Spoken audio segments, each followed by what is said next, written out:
Et à la place, bien sûr, à Cluses, il était hors de question que nous n'ayons pas une surface alimentaire d'au moins 2000 m², donc ça sera le cas, un type de Carrefour Market qui sera à la place du Carrefour à Cluses.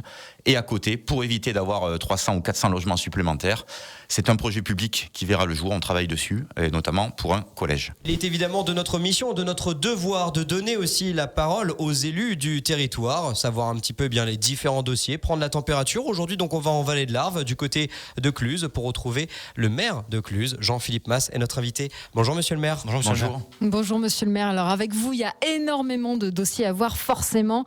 On va commencer par celui qui risque de bouger dans les prochaines semaines, celui du déménagement du supermarché Carrefour des Évus vers le Val d'Arve à Sionzier. On en est où? Quelle est la nouveauté? Alors, ça va bouger. Alors, ça va prendre encore un petit peu de temps, puisqu'il y a eu des démarches administratives, il y a des procédures qui ont été entamées avec des recours. Là, effectivement, la semaine dernière, la bonne nouvelle, c'est que le déménagement, ou plutôt la Commission nationale pour le développement commercial, a donné son accord pour que le Carrefour de Sionzier puisse s'installer. Le temps qu'il y ait peut-être encore un recours, le déménagement possible, je crois que Carrefour est annoncé pour 2025 à Sionzier. Et à la place, bien sûr, à Cluses, il était hors de question que nous n'ayons pas une surface alimentaire d'au moins 2000 m², donc ça sera le cas, un type de Carrefour Market qui sera à la place du Carrefour à Cluses. Et à côté, pour éviter d'avoir 300 ou 400 logements supplémentaires, c'est un projet public qui verra le jour, on travaille dessus, et notamment pour un collège. Oui, on parlait du fameux collège de Cluses qui pourrait voir le jour justement à la place de l'actuel Carrefour des Évus. Exactement.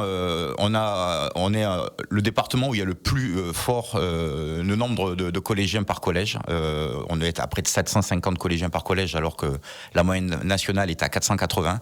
Donc oui, il est temps qu'on rattrape le retard. Alors c'est avec ma deuxième casquette de vice-président au collège que je parle aussi. Et il est temps qu'on le rattrape notamment dans les zones d'éducation prioritaire. Cluses en fait partie, Sionzier en fait partie. Et on a des collèges à 900 et 1000 élèves. Donc à nous d'avoir un troisième collège pour refaire descendre cette moyenne à quelque chose d'acceptable et de travailler sur une belle mixité sociale à travers nos 3 collèges. C'est au-delà de l'anecdotique, ce déménagement d'un supermarché, c'est vraiment une rénovation du quartier des Évus. Vous disiez, ça le coupait en deux, ce carrefour finalement. Oui, vous le voyez, quand on passe devant ce parking silo qui ne sert pas à grand-chose malheureusement toute l'année. Déjà, il y a eu un incendie il y a quelque temps, il n'y a pas eu de réparation, mais il n'a jamais été plein ce parking et c'est vrai que ça a mis une image supplémentaire de ghettoiser, je vais dire, le quartier des Évus avec cette coupure. Là, l'objectif, c'est de l'ouvrir davantage. On a des démolitions qui ont commencé sur le quartier des Évus. Il y a près de 40 millions d'euros qui sont mis en place entre les différents partenaires et notamment aussi la ville de Cluses. Oui, on est en train de redorer un peu cette image. Changeons l'image avec les habitants du quartier, bien entendu, avec aussi les forces de sécurité, parce que oui, il y a des problèmes, un peu comme partout, et il faut qu'on arrive à résoudre ça, mais avec les habitants. Le quartier des Évus qui va également profiter du nouveau réseau de chaleur urbaine. Est-ce que vous pouvez nous en dire plus, monsieur Jean-Philippe Mas? Alors, il est installé maintenant depuis le mois d'octobre avec des petits couacs, bien entendu, comme toutes les premières installations.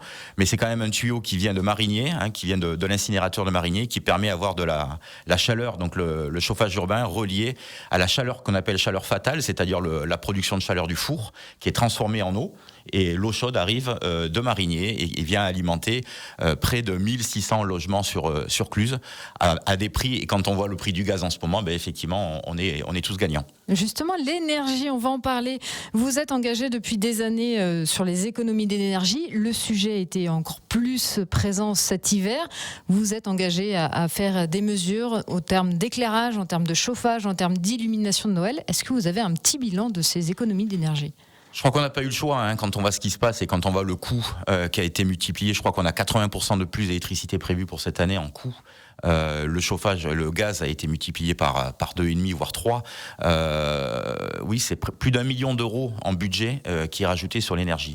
Donc oui, il fallait prendre des décisions et faire des coupures. Ça a été le cas, alors plus ou moins bien compris, mais ça sera, je pense, encore le cas pour les vacances de Noël prochain où on ferme tout, où on enlève toute là aussi les patrouilles que l'on met pour vérifier que tout se passe bien dans les installations quand elles sont fermées aussi.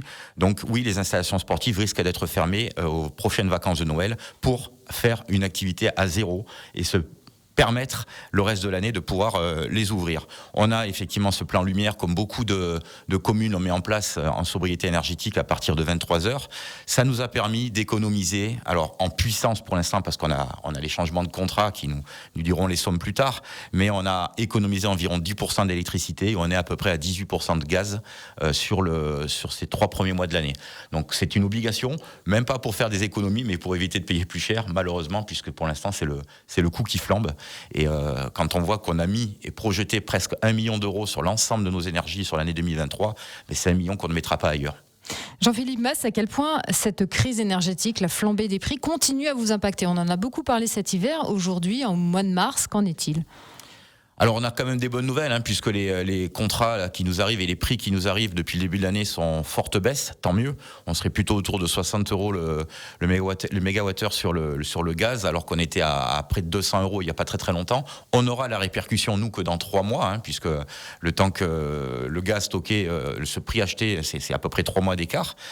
On continue avec notre plan lumière, notamment sur la place des Allobroges et la Grande Rue, où on a rajouté des petits travaux supplémentaires au centre-ville, où on change tous nos lampadaires, avec donc 76% d'économie d'énergie prévue par rapport à ces nouveaux lampadaires, qui remettront du cachet, qui effectivement effacent ceux qui sont là depuis quand même une trentaine d'années. Et ça nous permettra, encore une fois, à la fois d'avoir une jolie place, un côté chic que l'on voudrait sur cette place des Allobroges, et des économies d'énergie. Vous en parlez des chantiers à Cluses, année 2022-2023, synonyme de chantier à Cluses, notamment celle de la place Charles de Gaulle. C'est un gros chantier, celui-là. Oui, c'est un gros chantier. Vous savez, on avait voulu étaler durant tout le mandat tous les chantiers, bien entendu, sauf qu'avec les 2 premières années du mandat et la crise Covid, il y avait d'autres priorités. Donc là, tout est regroupé, je vais dire maintenant, pour qu'on puisse montrer quand même et répondre aux projets qui étaient prévus et qu'on avait vendus, entre guillemets, aux habitants et à la population pour notre campagne. Donc là, c'est le projet phare, bien entendu, c'est la place Charles de Gaulle, qui est complètement fermée pour l'instant avec les travaux. Beaucoup de difficultés, et bien entendu, avec le bruit des travaux. Mais ça, on ne peut pas avoir une belle place sans faire des travaux, avec une place qui sera complètement, quasiment végétalisée entièrement, avec des arbres adultes qui arriveront. On a donc ce souhait d'apaiser l'hypercentre qui ira donc du lycée jusqu'à la Grande Rue, avec normalement plus de voitures, sauf en stationnement, mais plus de circulation sur la place Charles de Gaulle. Et bien sûr, à la place de l'ancien magasin de sport que nous avions sous les arcades, une halle alimentaire, une halle gourmande qui nous arrivera, avec en plus, elle serait sur le gâteau, c'est qu'à de le dire, la Cité des goûts et des saveurs que nous travaillons avec la Chambre des métiers et de l'artisanat pour permettre à des professionnels comme à des scolaires ou des habitants de suivre des cours de cuisine par des chefs. À horizon quelle année ? Fin 2024. Fin 2024. Et on rappelle, cette rénovation de la place Charles de Gaulle, ça a fait l'objet d'une consultation publique. Vous êtes basé sur l'avis des habitants pour ça ? Oui, on a fait, avant la crise Covid, cette étude auprès de la population. Donc on a pris un certain nombre il y avait 250 réponses qui avaient été amenées. On a tout compilé pour pouvoir essayer de faire le meilleur des projets possibles pour rassembler le maximum des avis donnés par la population. L'objectif, effectivement, c'est de rendre apaisé, donc c'est-à-dire sans voiture, mais bien sûr, en découlera aussi, et c'est ce on commence à ce moment, en train de travailler sur un nouveau plan de circulation et de stationnement. J'allais y venir au-delà de ce périmètre de la place Charles de Gaulle.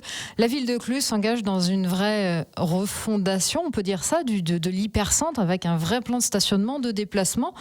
Ça comporte quoi tout ça ?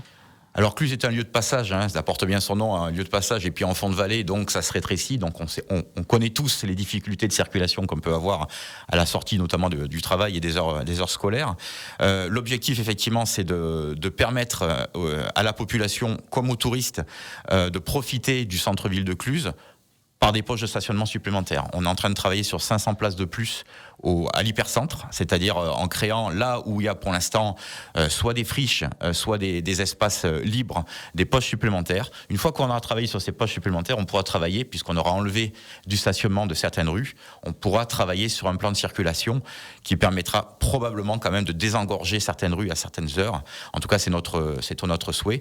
Là, on va lancer la concertation aussi avec la population, puisqu'on ne peut pas faire sans elle, et notamment la population qui habite au centre-ville, qui seront quand même les premiers impactés. On continue à parler de travaux. Il y a l'île aux Rex. Ça y est, il ressemble enfin à quelque chose. Il n'y a plus de mare au canard.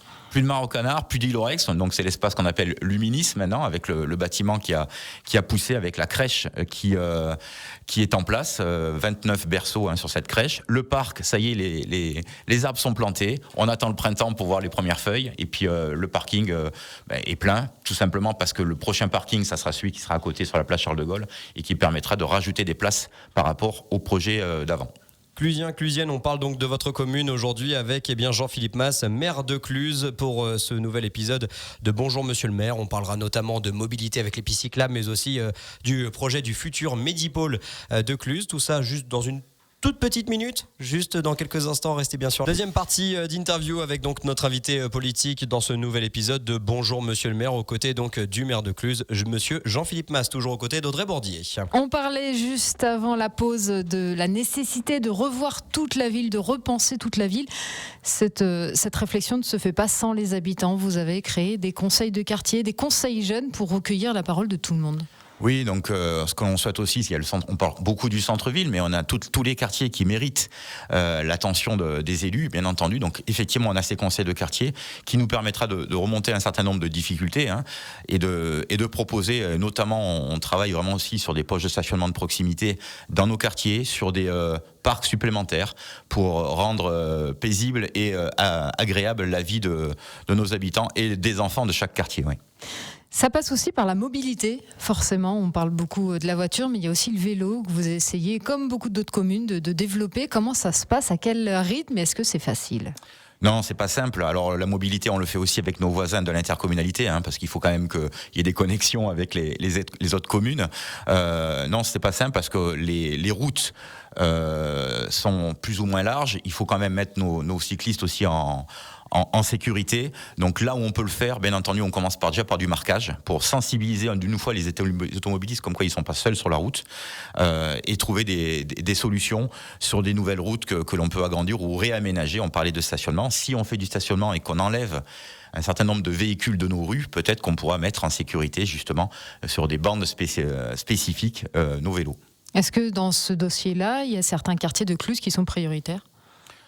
Alors, je crois que on vérifie là où passent d'abord les vélos. On va pas créer des pistes là où on n'a pas de vélos qui ont été observés. Donc la priorité c'est quand même sur nos grands axes. Et puis comment on fait ces connexions avec la voie verte qui est côté voie SNCF et puis bien sûr le véloroute qui passe le long de l'Arve. L'objectif c'est qu'on puisse les mettre en sécurité sur ces deux grands axes. Donc pour l'instant on travaille surtout sur la future transversale qui passera pour le Georges Clémenceau et pour traverser aussi l'hypercentre-ville. Jean-Philippe Mas, autre sujet pour Cluses, celui de l'accès aux soins pour tous. Il y a la clinique, mais vous avez un projet de Medipôle d'ici 2-3 ans, c'est bien ça ? Oui, alors le problème, il est national, vous le savez, d'autant plus encore en Haute-Savoie, puisqu'on a nos voisins qui absorbent près de 60% du personnel médical de Haute-Savoie travaille en Suisse. Donc là, c'est un double problème pour nous. On avait travaillé très vite et en urgence sur notre ancienne clinique, créer ce Medipôle 1, aidé par la région, le département, pour avoir des espaces médicaux avec les hôpitaux du Mont-Blanc et le Châle, où on a maintenant des consultations sur place de spécialistes comme de généralistes. Ça ne suffit pas, on en est conscient. Donc, à la place de cette clinique, maintenant qui a fait son temps, on souhaite l'agrandir, avoir un espace neuf, 2500 m² de plateaux médicaux, à côté de la clinique de Saint-Selmoz, qui vont voir le jour dans les années qui viennent, pour permettre à la fois d'accueillir de nouveau maintenant les radiologues, mettre toute l'imagerie au même endroit, le centre de première cour, bien entendu, les médecins généralistes et médecins spécialistes pour les consultations. On a fait plus grand pour attirer de nouveaux médecins, bien entendu. Et je pense que ça sera une des plus grosses infrastructures en France où on arrive à faire travailler les libéraux comme les salariés au sein d'une même structure. Et là, le permis de construire va bientôt être déposé. Il va être déposé. On est en train, bien entendu, de ne pas faire ça en force. Donc, on travaille aussi avec le voisinage pour que leur la vie du quartier ne soit quand même pas complètement bouleversée, mais en tout cas ça a du sens de mettre bien entendu à côté de cette clinique de soins de suite de Sanselmoz qui apporte quand même pour toute la vallée un espace de soins supplémentaires et de visite beaucoup plus simple que de monter, effectivement à l'époque c'était au plateau d'Assy. Mais maintenant, c'est redescendu dans la vallée. Autre sujet auquel la commune de Cluses est confrontée, et ce n'est pas la seule, celle de l'accueil des tout-petits. Là aussi, vous avez plusieurs projets par rapport à des crèches. Alors la petite enfance, on a fait un travail avec l'intercommunalité. Il manque à peu près sur le territoire de la DECECAM 200 places de crèche. Donc c'est pas rien. On souhaite travailler donc au niveau intercommunal sur ce sujet, soit en complémentarité, soit en transfert de compétences. On verra. En tout cas, ça c'est que le moyen pour y arriver. En tout cas, l'objectif, effectivement, c'est de proposer, pour être attractif, pour avoir des salariés qui viennent s'installer et rester chez nous, encore une fois, un cadre de vie digne de ce nom. Ça passe par le mode de garde. On a une crèche privée qui est arrivée, avec laquelle on a travaillé pour son installation, donc en hypercentre, ce qu'on disait tout à l'heure, à l'ancien Inilorex, donc il y a 29 places. On a une micro-crèche qui arrive pas très loin du stade, donc du côté de Messy, avec 14 places. Un autre endroit est visé donc sur Cluses pour 14 places supplémentaires. Donc là, pour le coup, on a déjà à peu près 60 places de plus qui nous arrivent entre cette année et l'année prochaine. Bon, on va dire qu'un gros tiers est couvert. On travaille encore avec les autres communes pour proposer les places supplémentaires, qu'elles soient espacées, bien entendu, sur tout le territoire. Et Jean-Philippe Mas, on termine sur des notes plus musicales, culturelles, puisque vous avez encore cette année énormément de gros rendez-vous de prévus. Je commence par le Pharaonique. Les têtes d'affiche, elles seront annoncées quand ? Elles vont arriver très vite, ces têtes d'affiche. On a du lourd. Voilà, je peux vous dire, on a au moins trois artistes très lourds qui sont connus, mais connus en France par le public aussi français, mais internationaux, parce qu'on n'a pas que des Français, des artistes français qui viendront, comme l'année dernière. Donc en tout cas, ça sera un bel événement qui va avoir lieu. On a beaucoup d'événements musicaux complémentaires sur notre territoire. On a du rock, on a du blues, on a de la musique celtique et on a cette musique électronique maintenant que l'on met par le biais du festival Pharaonique, donc le 9 septembre prochain au Parvis des Essers. On attend du monde, bien entendu, 6500 l'année dernière. Allez, on va battre le record cette année, d'autant plus que Pharaonique ne sera cette année qu'à Cluses. Il n'y aura pas à Chambéry. Non. Autre événement qui, cette fois, a pris de l'ampleur, il a trouvé son public, le Miam Festival. Là aussi, ça revient cette année. Oui, bien entendu. Je crois que partager un verre et partager un repas, je crois que c'est typiquement français. Alors, pas que français, mais chez nous, on aime bien ça. Et avoir eu cette idée, alors, on n'a pas eu l'idée, on a souhaité le développer. Et puis, donc, c'est une entreprise locale qui l'a mis en place. C'est une super idée. Bien entendu, on va le reconduire. Ça sera la 4e édition. C'est toujours de plus en plus important. Donc, travaillons. Alors, ça ne sera pas sur la place Charles de Gaulle, puisqu'elle est en travaux, mais on a des idées pour pouvoir le développer en hypercentre et pour que ça puisse répondre, encore une fois, à cette attente d'événements et de rencontres et de rapprochements entre les personnes. Et on va suivre toutes ces annonces. Ouais, et puis Radio Mont-Blanc, bien sûr, fera partie du voyage. L'année dernière, nous étions en direct depuis le studio mobile. Exactement. C'était une très très belle édition. Il y en a, ils font des steaks frites, il y en a, ils font des boulgours, et puis il y en a, ils font de la radio depuis un camion. Chacun sa spécialité. Merci beaucoup, Jean-Philippe Mas. Merci à vous. monsieur le maire. Merci.